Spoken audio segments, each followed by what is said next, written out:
بات یہ ہے کہ آپ حضرات کیا سمجھتے ہیں کہ ایسے کھڑے ہو کر ایسے کرنے سے ناموس رسالت کا مسئلہ حل ہو جائے گا؟ یعنی آپ ہمارا استقبال کریں گے تو اس کا مطلب یہ آپ بری و ذمہ ہو گئے۔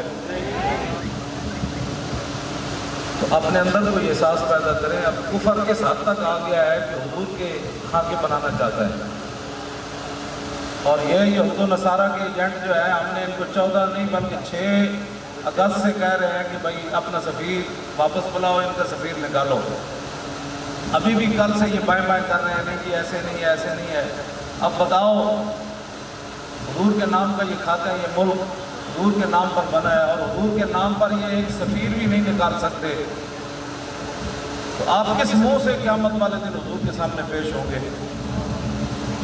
نمازیں انہی کی، اذانیں انہی کی۔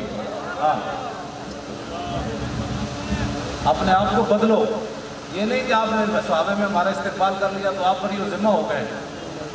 جس طرح لاہور سے یہ لوگ آ رہے ہیں نا، آپ کو قریب ہیں، آپ سے زیادہ بات برس ہوگی کہ آپ خالی ایسے کرنے سے آپ کی مسلمانی مکمل ہو گئی۔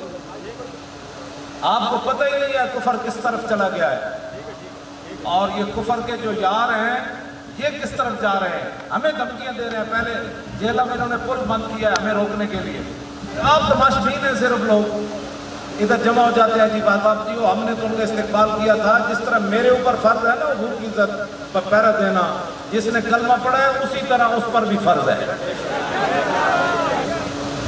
اس واسطے یہ کوئی شادی کی بارات نہیں ہے، یا کوئی ایسے کوئی خوشی کی ٹھیلا میلے میں ہم نہیں جا رہے، ہم بہت بڑے مشن میں۔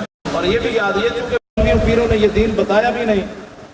کعب بن مالک نے 73 جنگوں میں شرکت کی، 73 جنگوں میں کعب بن مالک صحابی نے ایک جنگ میں صرف پیچھے رہ گیا۔ خود فرماتے ہیں مجھ سے سستی ہو گئی، حضور 50 دن ان سے نہیں بولے تھے، 50 دن حضور ان سے نہیں بولے تھے، صرف پیچھے رہ گئے تھے۔ اور مسجد نبی شریف میں نمازیں بھی پڑھتے تھے، حضور تبوک پر تشریف لے گئے تھے۔ تو آپ کیا سمجھتے ہیں کہ حضور کے خاکوں کا اتنا بڑا وہ اعلان کر رہا ہے اور وہ کہتا ہے میں نے کرانا ہے، مجھے کوئی نہیں روک سکتا، اور وہاں کی حکومت کہتی ہے کہ ہمارے بس میں نہیں ہے؟ تو میرے اور آپ کے بس میں نہیں ہے کہ حضور کی عزت پر پہرا دیں؟ آپ اور میرے بس میں نہیں ہے کہ ان یہود و نصارہ کے ایجنٹوں پر وہ ادھر سے پکڑ کر کہیں کہ اس باپ کو نکالو، یہ تمہارا باپ لگتا ہے ان کا جو سفیر ہے؟ آپ اور میرے اندر وہ پاور نہیں ہے۔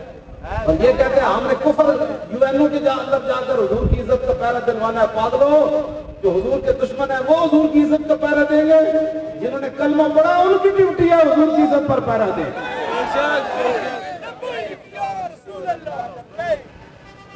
قبر میں حضور نے آنا ہے تو آپ کو کہنا ہے میں نے جو دکان کھولی ہوئی تھی مولانا گزرے تھے ادھر سے، میری تو روٹی نہیں، صحابہ کے تو پیٹ ہی کوئی نہیں نہ تھے، ہر 1.5 مہینے بعد جنگ لڑتے تھے اور کٹنے کے لیے جاتے تھے۔ آپ تو صرف وہاں ہمارے ساتھ چلنے کے لیے بھی تیار نہیں ہیں، دکانیں کھلی ہیں۔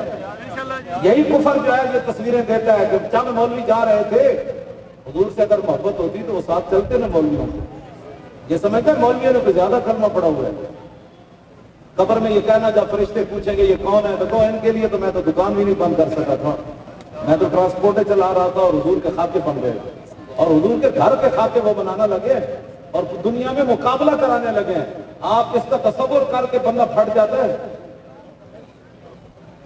بس کریں، بڑی ہو گئی۔ اب کوئی تقریریں میں نے آپ کو نہیں سنانی، تقریر سبحان اللہ کرنے سے۔